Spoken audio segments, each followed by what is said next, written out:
ce faire, on a, rapidement pour présenter, on a 5 grands champs d'action. Un champ de sensibilisation, à travers des vidéos, des podcasts inspirants pour rayonner, diffuser toutes les bonnes pratiques, tout ça en accès libre sur notre site. Un pôle d'accompagnement, pour, aider les porteurs de projets, mais également, collectivités qui ont du foncier à disposition pour monter des projets, de fermes agroécologiques. On a un pôle formation dont je m'occupe avec de la formation courte pour des gens déjà installés qui souhaitent diversifier leur activité et des formations plus longues comme le compagnonnage, on pourra en revenir, dont, Antione et Romain qui vont partager leurs expériences aujourd'hui, font partie. On a également un pôle, agroforesterie pour, réintroduire l'arbre sur l'ensemble, du territoire agricole et recréer des corridors écologiques, notamment. Et enfin, pour financer tout ça, on a monté une plateforme de financement participatif qui s'appelle Bluebees et qui permet à des citoyens et citoyennes comme vous et moi d'aider au développement de projets, agricoles, partout en France. Voilà, donc sans plus attendre, donc aujourd'hui on va échanger sur le sujet de la viabilité économique sur les fermes en plantes à parfum aromatiques et médicinales. Je serai accompagnée donc, d'Antione et Romain qui sont tous les 2 installés et que je vais, laisser se présenter. C'est qui commence? Et ben vas-y Romain, le premier qui Allez, j'y vais. parle. Ça marche. Eh ben, bonjour à tous. Euh, alors, donc, moi, c'est Romain. Je suis donc gérant de la ferme des Hommes, qu'on appelle aussi, donc, notre nom commercial, c'est Aromatique du Larzac. Donc, en fait, je suis associé, moi, à ma compagne, Marion, avec qui on a repris la ferme il y a une dizaine d'années aujourd'hui. Et on est installé dans le sud Aveyron. On est à une centaine de kilomètres, un peu une petite heure de Montpellier, au nord de Montpellier, sur le plateau du Larzac exactement. Et donc on est sur une ferme de production de plantes aromatiques assez diversifiée. On a une trentaine d'espèces différentes sur la ferme, sur à peu près entre 4 et 5 hectares aujourd'hui. Voilà, on complète un petit peu la production de plantes sur la ferme avec de la cueillette sauvage, alors notamment sur des baies et des petits fruits. J'en parlerai un petit peu après sur notre modèle de production. Et un petit peu sur certaines plantes. On fait notamment du sureau, on fait du chèvrefeuille, on fait voilà, certaines plantes qui vont venir compléter la production sur la ferme sont faites en sauvage. Et donc, le modèle de la ferme, c'est de produire ces plantes-là et ensuite de les transformer. Donc, on a plusieurs activités de transformation. Aujourd'hui, on en a, je dirais, on a trois grandes activités de transfo. On produit toute une gamme de plantes sèches, donc des tisanes, et des plantes transformées. On va dire toute une gamme de plantes sèches et de condiments à partir de plantes. Donc, on va faire des tisanes, des mélanges adaptés à la cuisine, ce qu'on appelle des bouillons poudre, des produits type za'atar, voilà, des choses comme ça. Donc toute une gamme de condiments à base de plantes sèches. Euh, Ensuite, on a une grosse activité de transformation de liqueurs et de spiritueux. Donc, on transforme les plantes en produits apéritifs et spiritueux, donc via des macérations ou de la distillation, parce que donc on est équipé d'alambics pour distiller des alcools. Alors, greffé à ça, un peu dans le même laboratoire, on fait aussi des vinaigres aromatisés aux plantes, euh, qui sont enfin, c'est une partie assez significative. Ça, je pourrais y revenir aussi après sur le chiffre d'affaires. Les vinaigres aromatisés, ça marche assez bien. Et après, troisième grande activité de transformation, c'est plutôt, alors ça, c'est assez nouveau chez nous, ça fait 3 4 ans. Et ça se fait dans le cadre d'un collectif, d'un groupement, d'un GIE, en fait, un groupement d'intérêt économique d'une dizaine de producteurs qu'on a intégré il y a 5 ans. On produit aussi du coup des huiles essentielles à partir de nos plantes, huiles essentielles et hydrolat. Voilà, donc il y a vraiment trois grands postes de transformation sur la ferme. Euh, donc aujourd'hui, donc on a démarré à deux il y a 10 ans. C'était une ferme qui fonctionnait déjà, qui existait déjà, qui était essentiellement basée sur la transformation de spiritueux à l'époque, et notamment de pastis. 80% du chiffre d'affaires de la ferme à l'époque, c'était production de pastis. Aujourd'hui, on a vraiment développé tout le reste autour. On fait toujours le pastis qui était produit à l'époque, le pastis des Oms.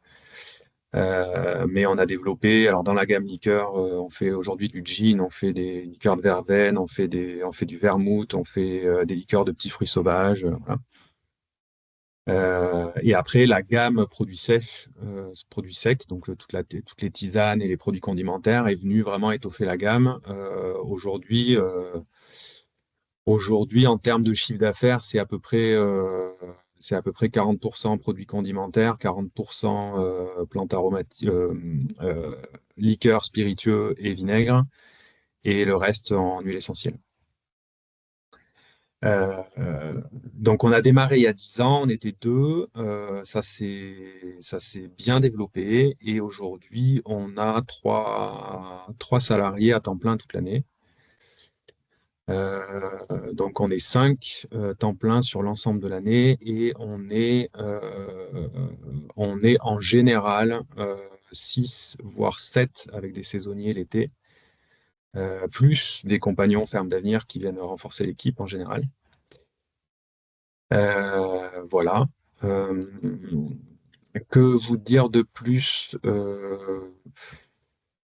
Peut-être si je peux vous parler un petit peu de la partie commercialisation. Donc, on est aujourd'hui, l'entreprise fait à peu près 500 000 euros de chiffre d'affaires, dans lesquels il y a à peu près 100 000 euros qui sont en fait des taxes douanières pour l'alcool. Il faut savoir que la production d'alcool, c'est quelque chose de très, très particulier. En fait, on encaisse de l'argent qui est en fait ce qu'on appelle des assises, qui sont des taxes qu'on reverse ensuite à l'État. Donc, c'est compris dans notre chiffre d'affaires, mais en fait, on n'en voit pas la couleur. Euh, donc voilà, et nos ventes sont à peu près réparties globalement à 50% en vente directe. Donc quand je parle de vente directe, c'est vente sur la ferme. On a une boutique sur la ferme. On est associé dans une boutique de producteurs dans un village à côté et on fait de la vente en ligne qui prend de plus en plus de place. Aujourd'hui, la vente en ligne, c'est à peu près 10% de l'ensemble des ventes. Et donc, l'autre moitié du chiffre d'affaires, ça va être tout un réseau de revendeurs, donc qui sont des cavistes, des épiceries fines, des boutiques de produits du terroir, ce genre de choses. Voilà. Euh, Voilà, voilà. Je pense que je vais m'arrêter là. En fait, je rentrerai après dans le détail de comment, quelles sont quelles sont les informations importantes pour la viabilité de l'ensemble de ce système. Je pense que voilà, sur la présentation générale de la ferme, je vais m'arrêter là. Merci Romain. Je prends la suite alors. Donc, Antoine Auger, je suis co-gérant du GAEC Les Jardins d'Altaïr, en Dordogne, près de Bergerac, donc sud Dordogne. Alors, c'est une entreprise historique parce que les fondateurs ont démarré eux, l'activité en 81-82. Ils ont vraiment démarré l'entreprise en 84. Donc aujourd'hui, c'est une entreprise qui, c'est parti d'un couple à l'origine. Et le projet initial est toujours le même, c'est-à-dire qu'on fait uniquement de la plante sèche, donc tisane et condimentaire. Donc il faut savoir qu'ils ont démarré à deux dans les années 80, comme je disais, puis petit à petit, l'entreprise a évolué, s'est agrandie. Dans les années 80, il n'y avait pas grand monde qui faisait ça de manière qualitative et d'une certaine manière aussi quantitative. Donc petit à petit, ça a mis du temps, mais l'entreprise a eu une certaine reconnaissance du public et puis jusqu'à obtenir une certaine notoriété aussi aujourd'hui. On est quand même cité souvent en référence, les tisanes Altaïr, on les distribue aujourd'hui sur toute la France. Alors, ça a été long à mettre en place, mais aujourd'hui, voilà, on a une gamme très large de plantes sèches, donc à usage condimentaire et tisane, donc pour les particuliers. Donc moi, je m'occupe vraiment de la partie production. Donc je vais revenir là-dessus. On parlera après un peu plus de notre système de commercialisation qui est particulier dans notre cas. Donc nous, sur la partie production, on est 3 associés. Donc Lucie m'accompagne et un autre associé, Joël, qui est pas loin de la retraite et qui travaille pas sur un temps plein. Donc on a 1 hectare de production où on travaille une trentaine de variétés. Et on fait également, un peu comme Romain dit tout à l'heure, on fait également de la cueillette de plantes sauvages. Alors, de moins en moins, parce qu'il y a quand même pas mal de contraintes à ça. Voilà, donc on produit sur notre terre, on sort environ 1 tonne 100 de plantes sèches par an. On est autonome, donc on a nos systèmes de séchoir, on a 3 séchoirs exactement. Et donc, on maîtrise toute la filière, enfin la filière à production, du semis des graines jusqu'au séchage de la plante livrée. Alors, à notre partie commerciale, c'est la SARL Altaïr, dont je ne suis pas co-gérant, je suis uniquement co-gérant sur la partie agricole. Alors, c'est un système un peu particulier, nous, parce qu'on a, comme je disais, c'est une entreprise historique. Ça a démarré avec un couple. Et au fur et à mesure que l'entreprise s'est agrandie, il a fallu, pour des questions juridiques, mettre d'un côté la partie agricole et la partie commerciale de l'autre. Pour faire vite, la partie commerciale, la SARL, il y a 1 gérant aujourd'hui et 4 salariés. Donc, eux, ils réceptionnent nos plantes, mais pas que. Ils réceptionnent aussi les plantes d'autres producteurs qui adhèrent aussi nous, à la qualité et à Altaïr qu'on attend. Et donc, si vous voulez, ça fonctionne un petit peu comme un système coopératif, mais ça n'en est pas un. En réalité, c'est une structure commerciale. Donc, il y a des producteurs et productrices qui s'engagent à produire pour la structure commerciale. Et au fur et à mesure de l'année, voilà, ils livrent leurs plantes et les plantes donc sont conditionnées, mises en sachet et vendues après à travers toute la France. Alors, un tout petit peu de vente directe, mais tout part sinon à l'expédition, c'est revendu dans différents magasins bio sur toute la France.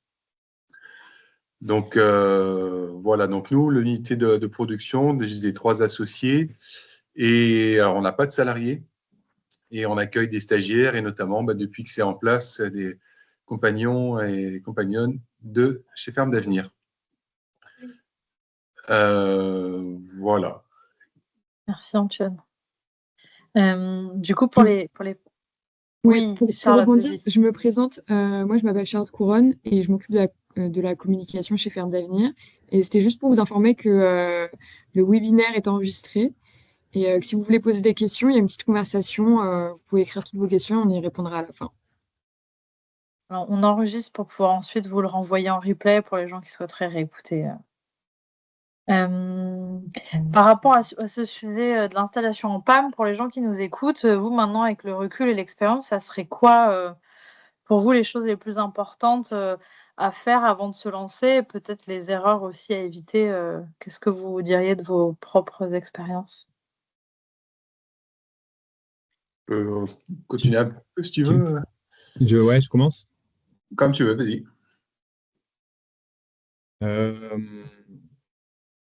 Moi, je dirais, pour commencer, que je pense qu'avant de se lancer, il faut vraiment savoir ce que l'on a envie de faire et les sujets sur lesquels on se sent à l'aise et compétent. Alors, on va peut-être en parler un petit peu après. Moi, je suis là un peu pour vous présenter notre modèle qui fonctionne très bien et qui, du coup, est un peu différent de celui d'Antion. Donc, je trouve que ça, c'est intéressant. Nous l'entreprise, elle est vraiment axée sur le fait que l'on transforme les plantes que l'on produit. Et c'est de là qu'on va en tirer une valeur ajoutée. Et en fait, avec le recul, alors aujourd'hui, ça fonctionne très bien, on y prend énormément de plaisir, mais en fait, avant de s'installer, on n'avait pas imaginé le travail qu'il allait avoir en fait derrière chaque brique de la production. Euh, Quand on s'est lancé, on avait vraiment l'envie d'être paysan, de produire des plantes, de travailler la terre. C'est ça qui nous motivait. Euh, on s'est lancé dans ce projet-là parce que c'était un projet complet, qu'il y avait de la vente directe, qu'il y avait de la transformation, mais on était très loin de s'imaginer l'ensemble du travail que ça représentait sur la partie notamment transformation et commercialisation.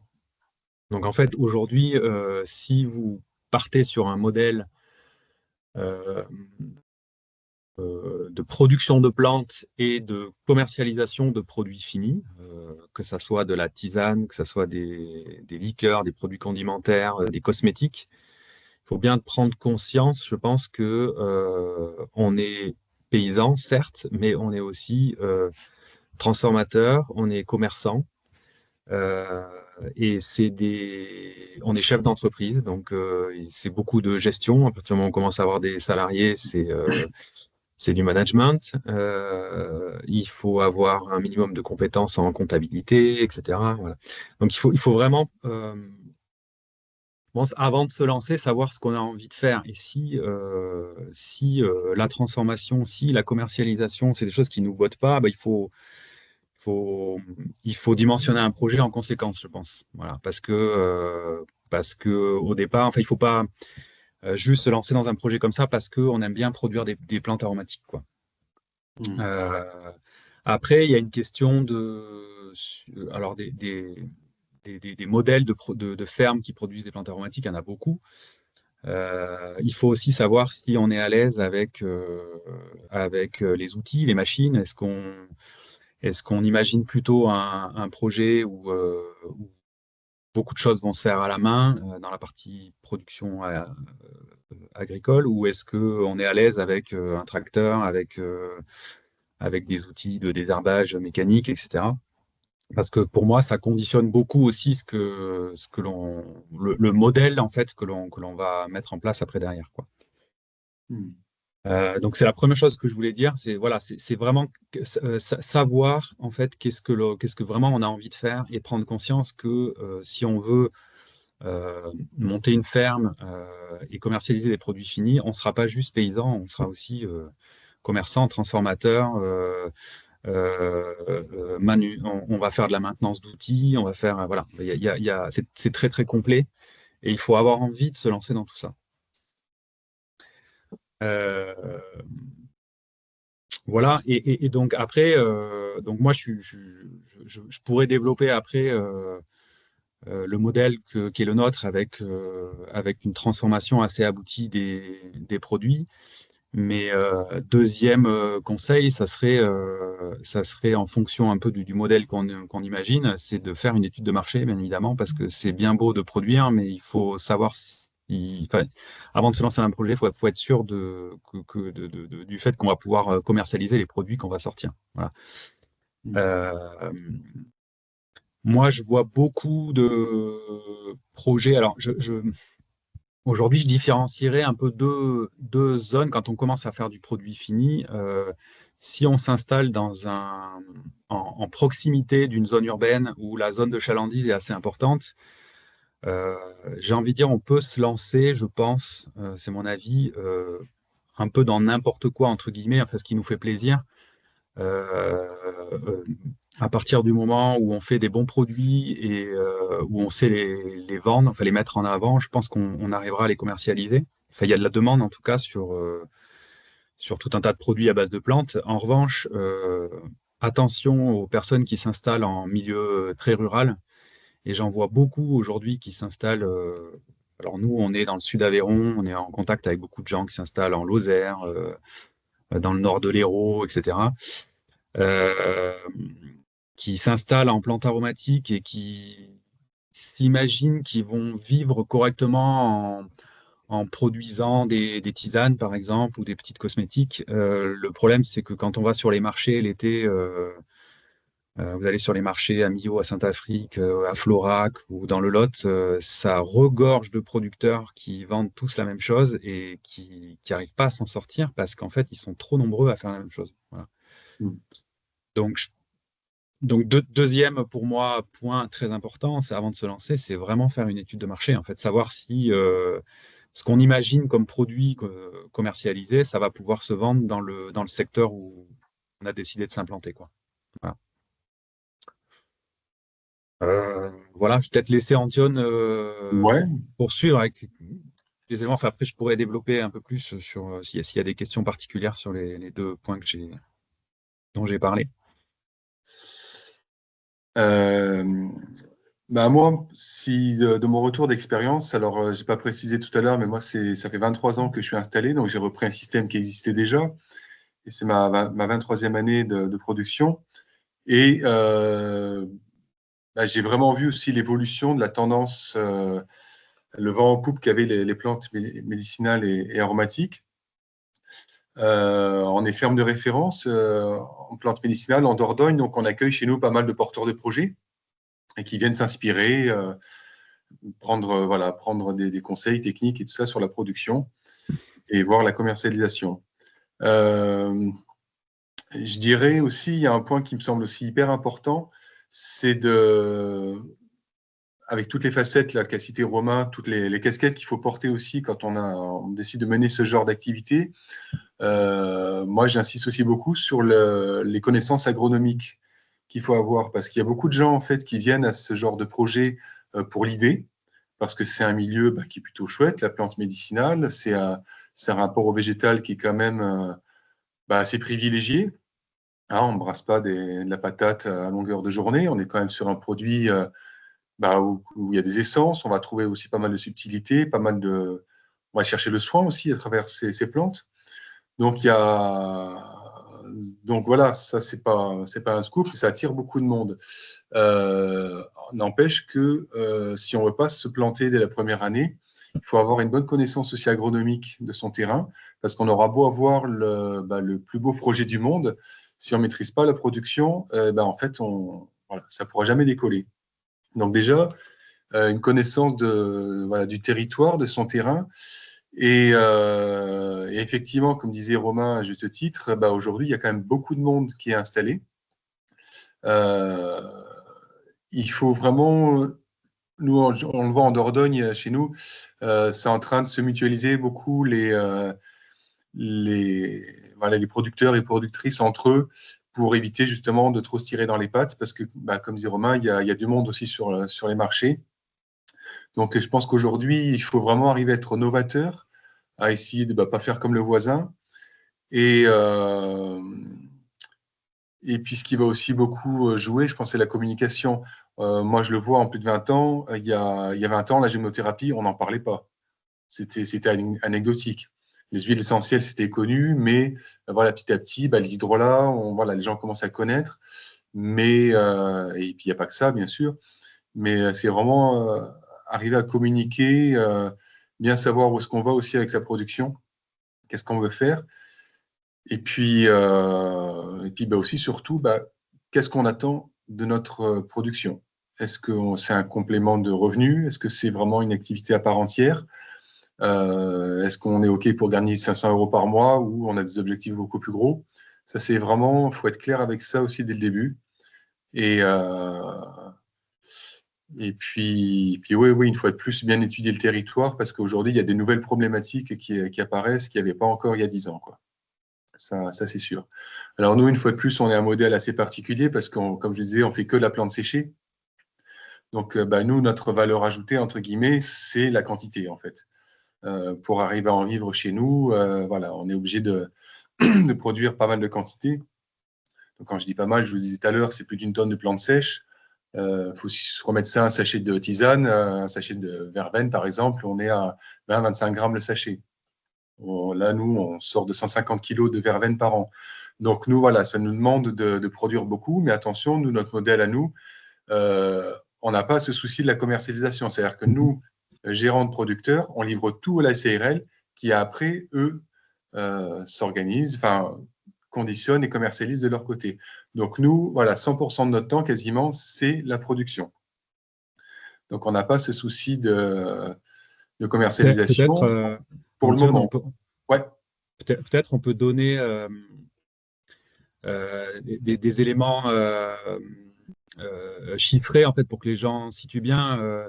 J'imagine vous quand vous vendez des plantes, vous les vendez quelques dizaines d'euros, je sais pas, enfin entre 30 et 60 euros le kilo, quelque chose comme ça, je sais pas, pour donner un ordre de grandeur, tu vois.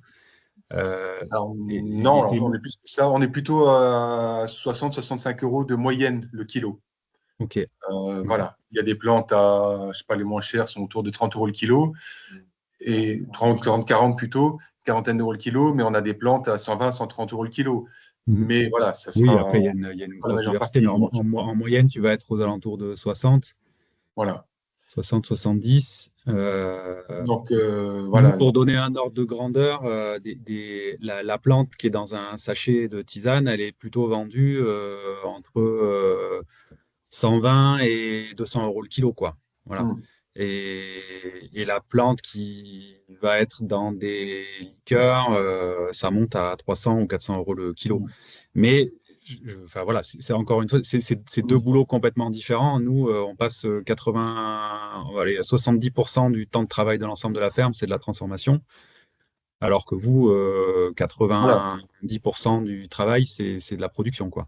Voilà. Vente. Nous, 60 euros le kilo, c'est prix vendu, enfin, c'est prix racheté par la société commerciale. Eux, Mm. après, il y a tout le travail derrière de conditionnement. Il y Oui, a des salariés, il y a des sachets à payer, il y a des locaux et tout ça. Donc, effectivement, ça doit revenir à peu près à ce prix-là au kilo à l'arrivée. Mais nous, voilà, effectivement, on n'a pas de plus-value sur la transformation de nos produits, quoi. Ça, c'est sûr, quoi.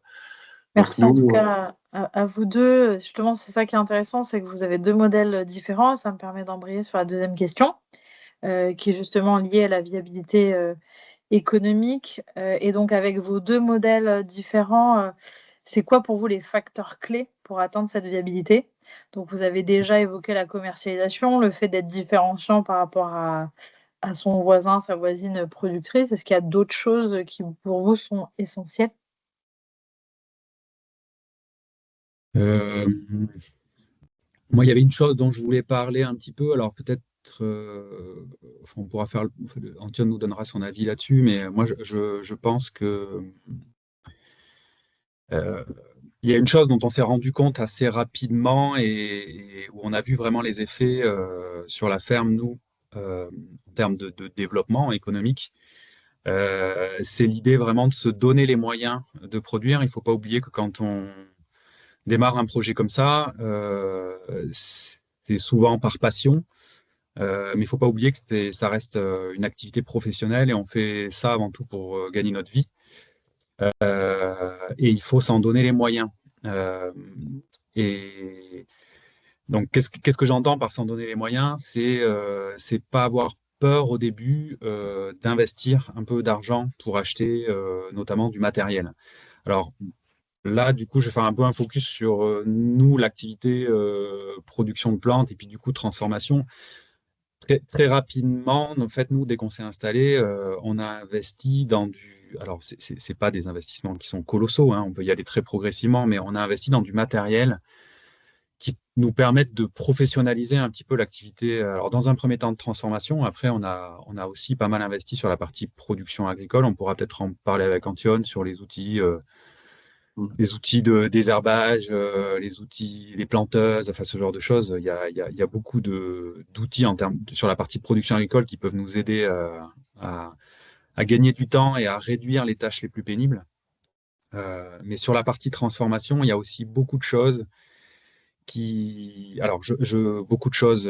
S'il y a des questions, après, plus précises, je pourrais en parler. Mais enfin, moi, je pense à des systèmes des batteuses pour trier les plantes, des sasseurs pour les trier. Je pense à des machines pour couper la plante. Je pense après, sur la partie plutôt transformation, à des broyeurs, à des moulins, etc.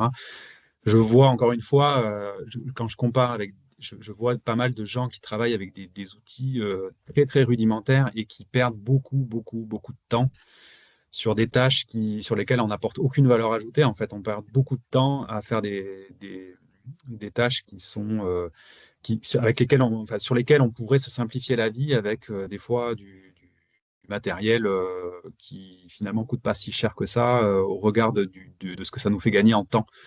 faut bien se rendre compte que souvent on est sur des petits projets, on n'est pas nombreux. Et notre temps, il est précieux, notre temps de développement d'un nouveau produit, notre temps pour revenir sur ce que disait Antoine tout à l'heure, la connaissance de notre milieu agronomique, etc., ça demande du temps en fait. C'est de l'observation, c'est regarder comment les plantes elles poussent, à quel endroit elles se comportent le mieux, faire des expérimentations, etc. On a besoin de consacrer beaucoup de temps à ça, que ce soit sur la partie production végétale, mais aussi sur la partie transformation. Et pour se dégager du temps pour faire ça, il faut essayer de gagner du temps sur les tâches qui nous prennent, beaucoup de temps, alors qu'en fait, on pourrait les simplifier avec du petit matériel. Et deux, il y a aussi, alors là, peut-être plus sur la partie production végétale, nous, assez rapidement, en fait, au tout départ, nous, quand on a repris la ferme, il y avait 3000 mètres carrés, tout était fait à la main. Et quand on s'est installé, on se voyait faire ça, en fait, vraiment travailler à la main. Et en fait, très rapidement, on a commencé à mécaniser tout doucement ce qu'on faisait, parce qu'en fait, on s'est dit, sinon, physiquement, on ne tiendra pas, quoi. On ne tiendra pas la route. On a démarré à 30 ans. Quand je voyais l'état physique qu'on avait au bout des 2 premières années, quand tu passes 5 heures à désherber, accroupi dans les plantes, c'est très, très dur. Et aujourd'hui, il y a des moyens, sans parler de faire de la grosse mécanisation, mais il y a des moyens de se simplifier la vie sur des tâches comme ça, du désherbage, après ça peut être de la plantation, travail du sol. Voilà. Donc il ne faut pas hésiter à se donner les moyens de produire et bien voilà, garder en tête qu'on fait ça pour en vivre, mais pas pour se détruire la santé, et aussi garder un peu un côté plaisir dans ce qu'on fait, quoi. Voilà. Je sais pas si Ouais, non, je mais si tu veux compléterai compléter ça, là-dessus. Antoine, sur cette partie-là. Et, c'est très juste ton regard. Moi, je dirais un peu de l'histoire un peu nous du jardin chez nous. C'est parti d'un projet, comme je disais tout à l'heure, d'un couple où ils avaient pas beaucoup enfin, ils avaient très peu de moyens, et ils ont démarré aussi à une époque où il y avait personne quasiment sur la production. Et donc ils sont allés très timidement parce que ben voilà, ils savaient pas du tout où ils allaient. Il a fallu du temps aussi pour que le système soit rodé. Simplement, donc voilà, ils ont été très très prudents quant aux dépenses liées à l'entreprise. Et cependant, voilà, avec les années, on est resté un peu ancré dans ce système-là en faisant beaucoup de travail manuel. Et il n'y a pas si longtemps, on a brassé jusqu'à 1,5 tonne de plantes sèches, quasiment tout fait à la main. Donc c'est énorme, et ça, voilà, comme dit si bien Romain, on y laisse la santé en fait. Donc là, nous, on a eu les reins aussi assez solides à un moment pour dire, OK, là, il est temps aussi de se préserver un petit peu la santé. Et voilà, toutes les tâches où on peut améliorer au niveau ergonomique, c'est des choses qu'on arrive à faire un peu mieux maintenant. Il faut se dire aussi que c'est une filière qui est en plein essor, et on trouve aujourd'hui sur le marché des équipements, des outils qu'il n'y avait pas encore il y a 10 ou 15 ans. Et donc ça, c'est important de le souligner. Là, nous, on a une récolteuse à plantes électrique là qu'on a depuis 3 ans. Enfin, c'était une véritable révolution pour nous, quoi. Et il y a 15 ou 20 ans, on n'en entendait pas parler. Ou alors si ça existait, j'en avais vu, mais à des prix inabordables pour nous. Alors certes, ce sont des projets qui attirent souvent des gens qui n'ont pas forcément des gros moyens. Comme disait Romain, on peut très bien démarrer avec des budgets beaucoup plus modestes. On ne parle pas d'installation en vache laitière, hein. On est quand même sur une autre dimension économique. Mais il n'empêche que si on ne veut pas y laisser la santé, et puis si on veut espérer quand même sortir un minimum de revenus de son activité, des fois, voilà, faut oser mettre 1 euro sur la table pour en gagner 2 demain, quoi. Donc, un minimum d'investissement pour pas se dégoûter aussi du travail, quoi, pour pas subir non plus le travail. C'est pas toujours facile, même si, comme on disait tout à l'heure, on est dans des jardins avec une diversité de plantes, dans un environnement qui est plutôt sympa la plupart du temps. Et il y a une rentabilité économique qu'il faut avoir à l'arrivée, quoi. Et puis, on a le même régime que tout le monde, on a des cotisations à payer, on a des charges, etc. Donc, il faut aussi qu'il y ait une viabilité. Donc, c'est quand même hyper important de s'inspirer aussi de modèles qui ont fait leurs preuves, de trouver aussi, d'aller voir qu'est-ce qui se passe sur le marché voilà, des équipements, et puis raisonnablement s'équiper pour pas y laisser trop de, trop de plumes, quoi. Et nous, je sais que personnellement, on a attendu, pour moi, un peu trop longtemps avant de faire ce pas-là. Mais aujourd'hui, voilà, on gagne beaucoup en confort de travail pour maintenir aussi toujours nos caps de production, quoi.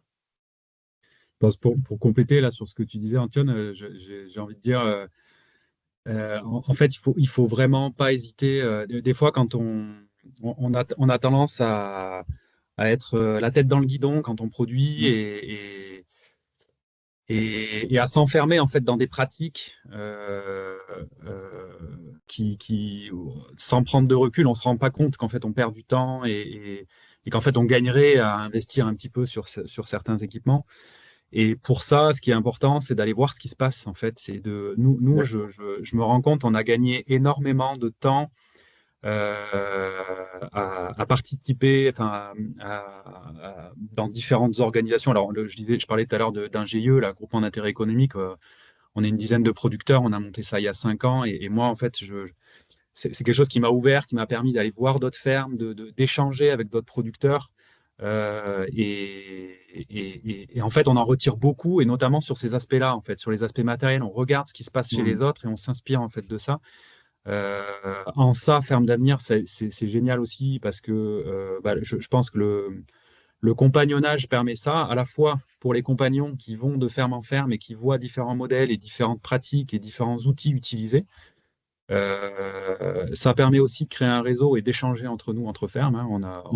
On échange beaucoup et on s'inspire les uns les autres, notamment là-dessus, sur la partie matérielle. Voilà, et je voulais rajouter une autre chose là-dessus sur cette idée de ne pas hésiter à investir, c'est que aujourd'hui il y a quand même beaucoup d'aides pour nous accompagner sur les investissements, et ça, il faut en avoir conscience. Nous, tous les investissements qu'on a fait, alors en 10 ans, on a refait un séchoir, on a acheté beaucoup de petits matériels de transformation, de la cuverie inox, etc. Après, on a acheté aussi sur la partie production végétale, aujourd'hui, on a un tracteur, on a une planteuse, on a des bineuses mécaniques, etc. Et en fait, pour tous ces équipements-là, on a été aidés, hein. Il y a des enveloppes qui sont vraiment pas négligeables. Alors, les guichets, c'est France Agrimaire, notamment, par exemple, qui permettent d'aller chercher des subventions pour s'équiper à la fois sur la partie production végétale et la partie transformation. Ne pas hésiter aussi. Alors, il existe des enveloppes, nous on en a bénéficié 2 fois auprès de la MSA sur la prévention des risques musculo-squelettiques. Nous, on a fait financer des bineuses parce que pour passer d'étapes de désherbage mécanique à du désherbage manuel, pardon, à du désherbage mécanique. Et voilà, c'est tout ça pour dire, il faut vraiment pas hésiter à regarder tous les guichets qui existent, et on est vraiment aidé pour ça. Et en fait, après, quand on fait le bilan, on se rend compte que ça peut faire peur aujourd'hui au départ, en fait, quand on voit le montant des investissements à faire, mais en fait, entre les aides et le temps qu'on gagne derrière, on se rend compte que ça vaut le coup. Et ce temps aussi, nous, on s'est donné justement l'hiver dernier avec ma compagne, on a pris le temps justement d'aller voir chez les autres un peu ce qui se passait parce qu'on était trop peu sortis de chez nous, et d'aller rencontrer des fermes aspirantes. Notamment, on a été donc chez Romain et Marion, donc au Larzac, et entre autres. Et en fait, c'est des temps d'échange qui sont très précieux entre professionnels. Et aujourd'hui, voilà, on sait que sur la filière PAM, il y a pas mal de formations qui existent, plus ou moins courtes. Et effectivement, moi, d'adhérer au compagnonnage avec Ferme d'Avenir, ça nous a permis aussi de faire un lien, de faire un tissu vraiment entre les producteurs que nous sommes un peu répartis sur le territoire. Et ça a permis aussi des remises en question aussi de nos systèmes. Et ça, moi, c'est quelque chose sur lequel j'insiste beaucoup quand j'ai des porteurs de projets qui viennent me voir. C'est toujours se remettre en question quotidiennement sur ce que je fais, si je suis en train de désherber ou faire telle ou telle activité sur mon jardin. Se remettre en question. Est-ce que ce que je fais, est-ce que ça a un sens ou pas? Est-ce que c'est valable ou pas? Et puis travailler mon trauma, hein. C'est aussi simple que ça. Là, si en 2 heures, je n'ai pas désherbé encore une ligne de 30 mètres, il y a un problème, quoi. Et toujours se remettre en question et puis aller voir chez les autres. Et c'est souvent source d'inspiration. et ça permet d'avancer, de gagner du temps. Aujourd'hui, voilà, une fois de plus, il y a du monde sur la filière et on peut vraiment, il peut vraiment y avoir des idées intéressantes qui germent chez les uns et les autres et nous permettre d'avancer vraiment intelligemment dans nos métiers, quoi. Et ne pas subir, ne pas trop subir son métier, quoi. Donc, aujourd'hui, voilà, on a à nos dispositions un réseau, des outils et un recul aussi sur les données économiques.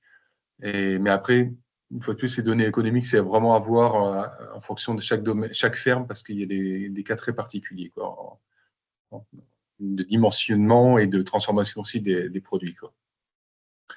Merci à vous deux. J'en profite pour rebondir. Donc, si je synthétise ce que vous avez dit, ce qui est important, c'est de se lancer quand même en ayant une idée assez précise du marché, donc via une étude de marché, pour s'assurer en effet qu'on est aussi différenciant des voisins. Ne pas hésiter à investir un minimum pour s'économiser et gagner du temps sur la production plutôt que du temps ensuite à récupérer l'humain, parce que c'est un métier physique. Peut-être pour que les gens puissent se projeter, vous, ça fait déjà un moment que vous êtes installés, mais ça a été quoi la phase de stabilisation de la ferme? Et aujourd'hui, d'un point de vue santé économique, qu'est-ce qui vous est possible et à partir de quand vous avez pu vous rétribuer? Voilà, ça a pris combien de temps respectivement sur des modèles différents, sur la commercialisation notamment? Juste, Sophie, je vais répondre à ta question, mais j'aurais bien rajouté un point quand même qui me Je t'en paraît prie, je t'en prie. important. Vas-y. Je pense qu'il y a une chose qui est vraiment importante et nous, on a mis quelques années au départ avant de s'y mettre ça nous a permis de prendre des décisions pour améliorer la viabilité de notre modèle. C'est d'avoir un suivi le plus précis qu'on puisse faire à notre échelle de nos coûts de production. Alors surtout quand on fait de la transformation, mais même je pense dans le modèle d'Antion, quand on commercialise directement de la matière, la plante brute. Euh, alors nous, on a commencé par avoir un focus un peu précis sur nos coûts de production sur la partie transformation, qui est un peu plus évidente parce que on a aussi des entrées de matières premières extérieures, de l'alcool, du sucre, des vinaigres, etc. Donc, des bouteilles, des étiquettes, etc. Donc là c'est assez facile de calculer nos productions, nos coûts de production. C'est beaucoup plus difficile sur la partie production végétale parce que c'est en fait c'est du temps. En fait, on passe beaucoup de temps sur plein de plantes différentes.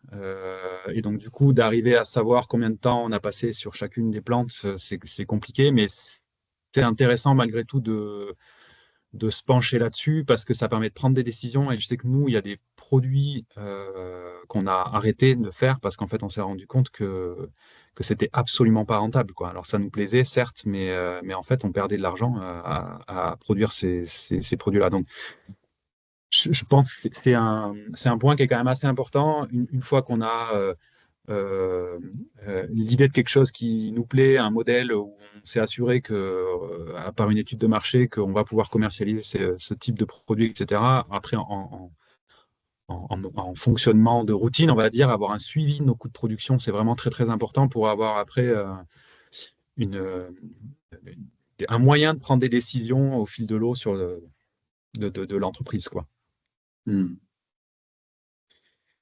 Euh, Merci. voilà, après, peut-être pour répondre plus à ta question, Sophie, donc c'était plus en combien de temps on a mis en place en fait un modèle qui nous permettait d'en vivre vraiment.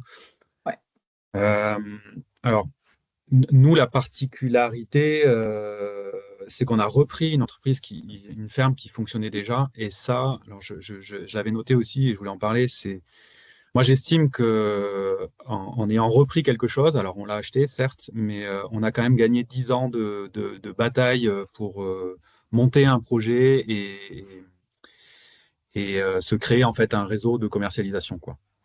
Alors, c'était beaucoup plus petit hein, quand on a repris. Tout à l'heure, je parlais de nous, l'entreprise. Aujourd'hui, voilà, on est à peu près à 500 000 euros de chiffre d'affaires. À l'époque, c'était moins de 100 000 hein, quand on a repris il y a 10 ans.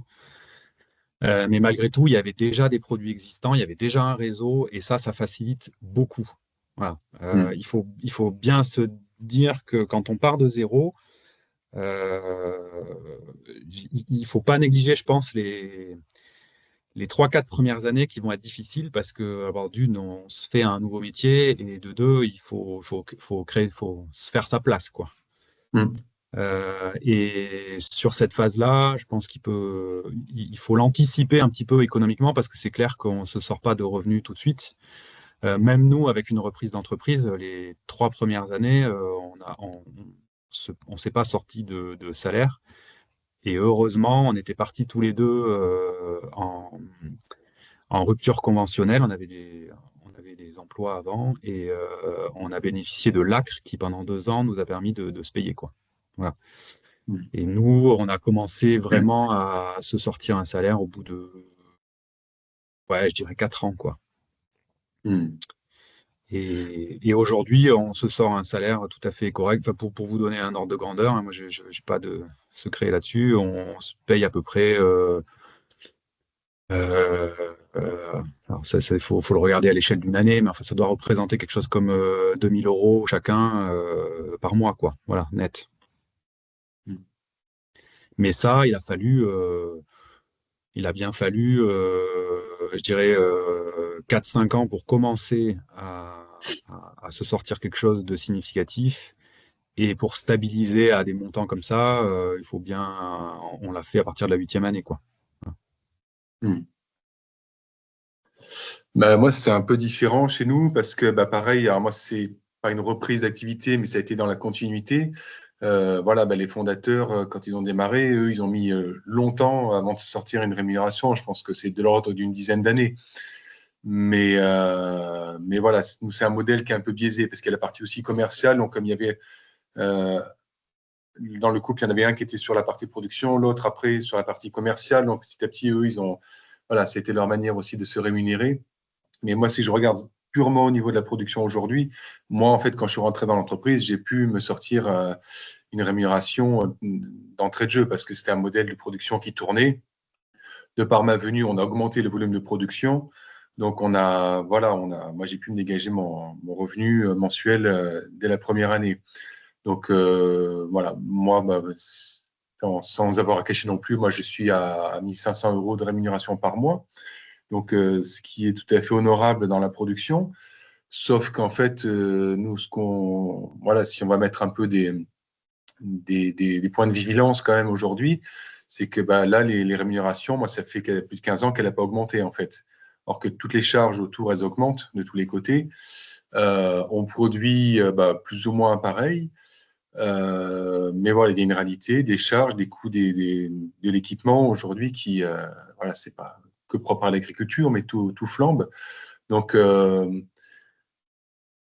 voilà, il faut quand même être vigilant, tenir un bon cap économique. Nous, la limite un peu de notre système, c'est que voilà, une fois de plus, on valorise pas mieux que ça derrière nos produits. Donc là, aujourd'hui, bah, sans chercher forcément à gagner plus, comme je disais tout à l'heure, nous, on cherche vraiment à s'économiser la santé, à travailler l'ergonomie. Et on n'a pas les surfaces non plus pour produire davantage. Donc, il faudra aller vers d'autres produits. Bon, pour l'instant, ce n'est pas dans l'air du temps chez nous.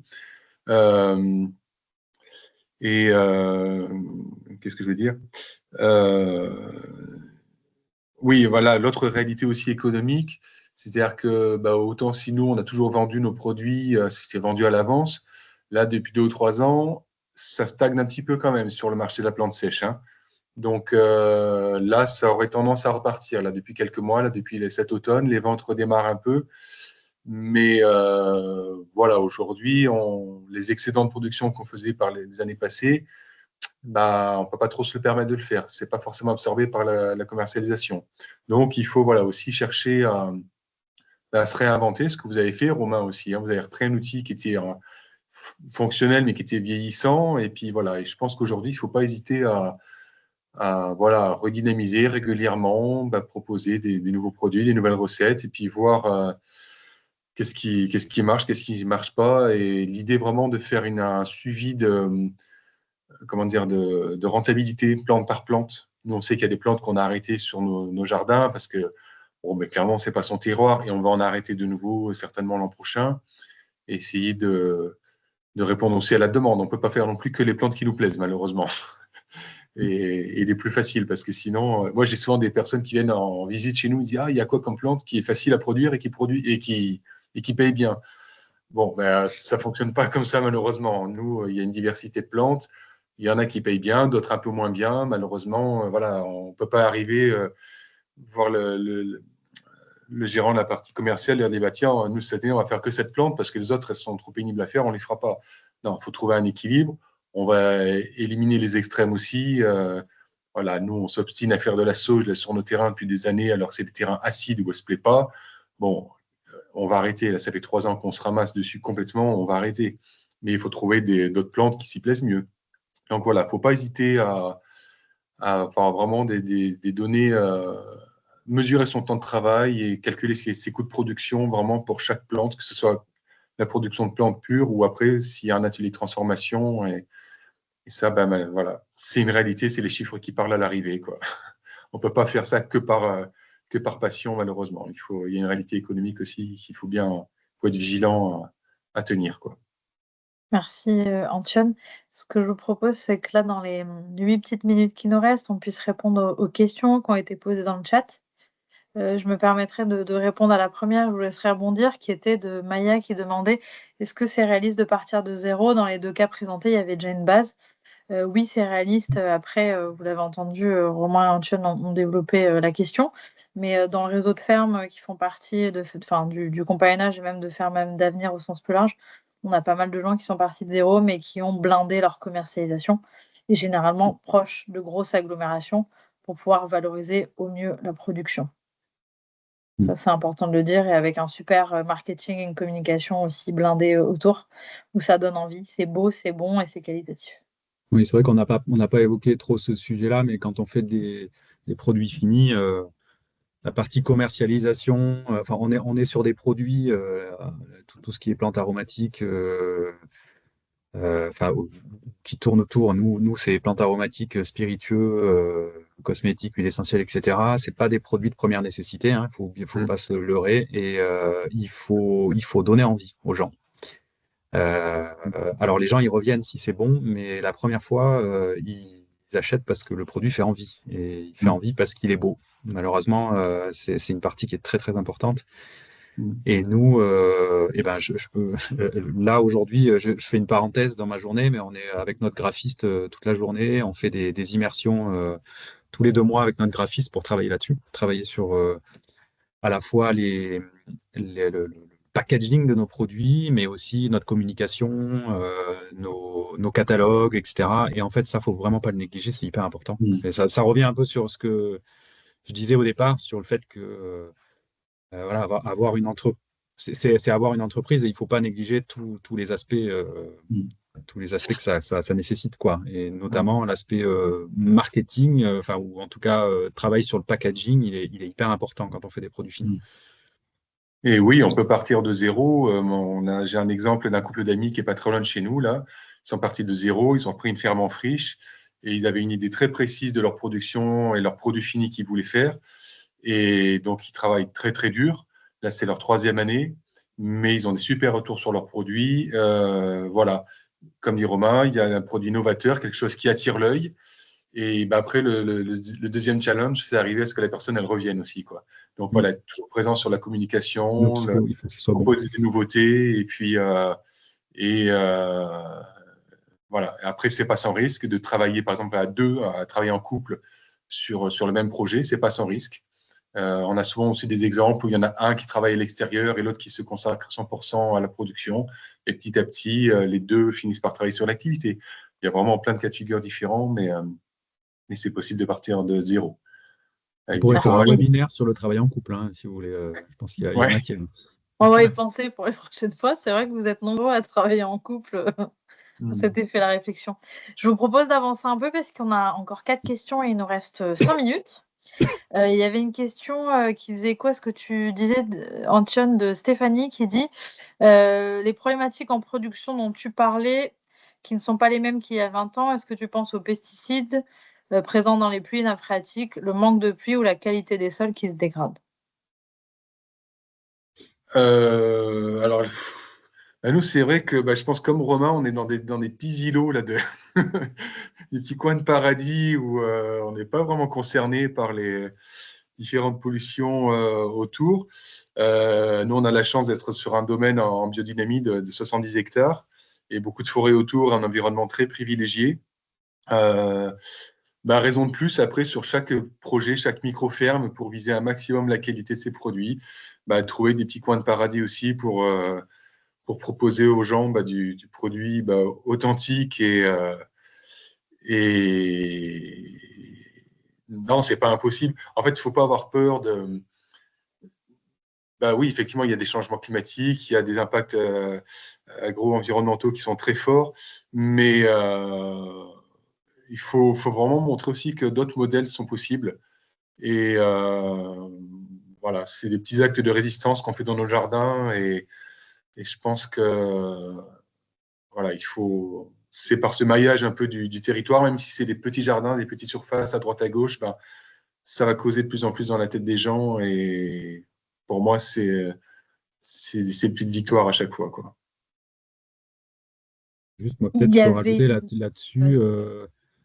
Vas-y.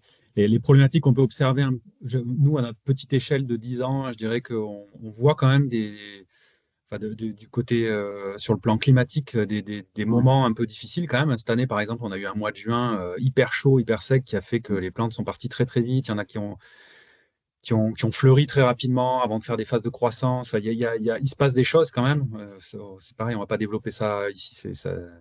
On pourrait en parler pendant longtemps, mais pour pallier à ça, moi, j'aurais un conseil, c'est diversifier vos productions, en fait. Avoir beaucoup. Enfin, alors, ça peut complexifier un peu le travail, mais malgré tout, moi, je me rends compte, là, avec notre petit recul de 10 ans, que le fait d'avoir 30 espèces différentes cultivées sur la ferme, eh ben, ça permet de lisser un peu ces problématiques qu'on va observer, pédoclimatiques, on va dire.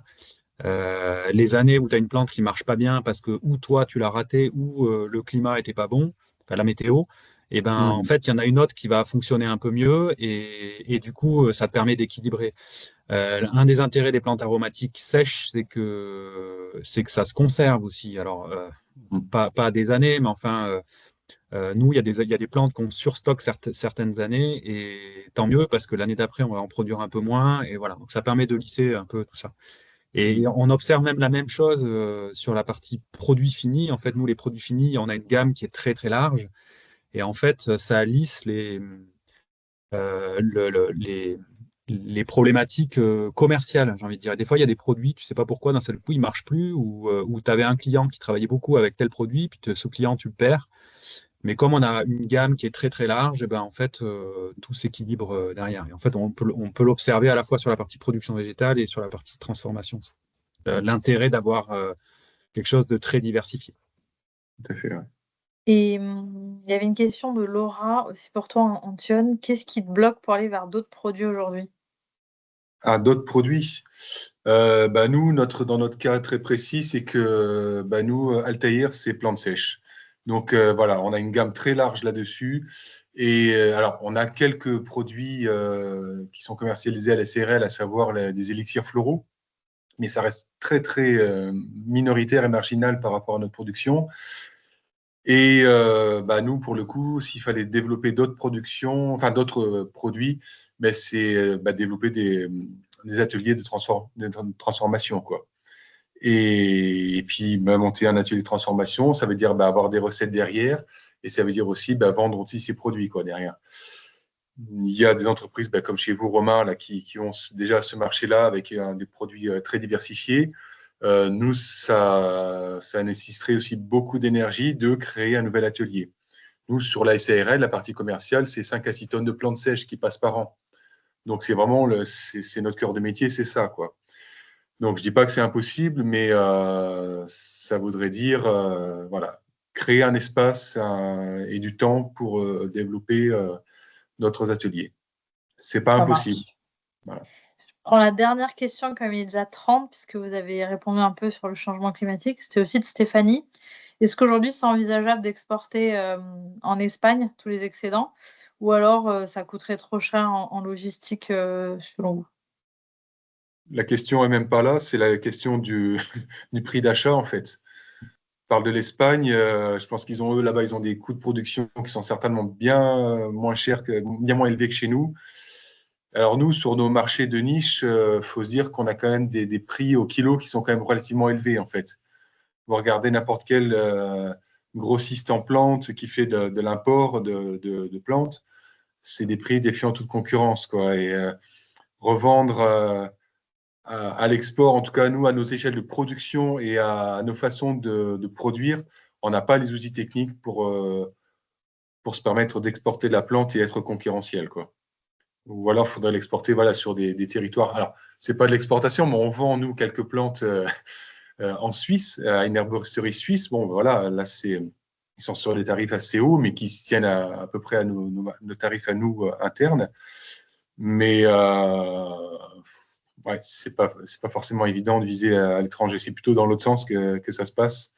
Beaucoup de produits pays de l'Est, sur le territoire français aujourd'hui, c'est ça, beaucoup de produits qui arrivent des pays de l'Est, d'Asie, et puis à des prix défiant toute concurrence. Et pour le coup, il y a des transformateurs derrière qui se font des bonnes marges, transformateurs ou revendeurs, avec des produits de base qui sont quand même de qualité très, très discutable, quoi.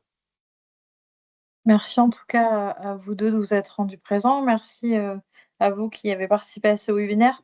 Vous pourrez le retrouver en replay, on vous l'enverra par email. Et si d'aventure vous aurez des questions, n'hésitez pas à nous contacter. Nous restons joignables et disponibles. Voilà. Un grand merci. On va vous souhaiter aussi une bonne après-midi. À Merci. bientôt. Merci à tous. Merci Bonne à tous. journée. Au revoir. Au revoir.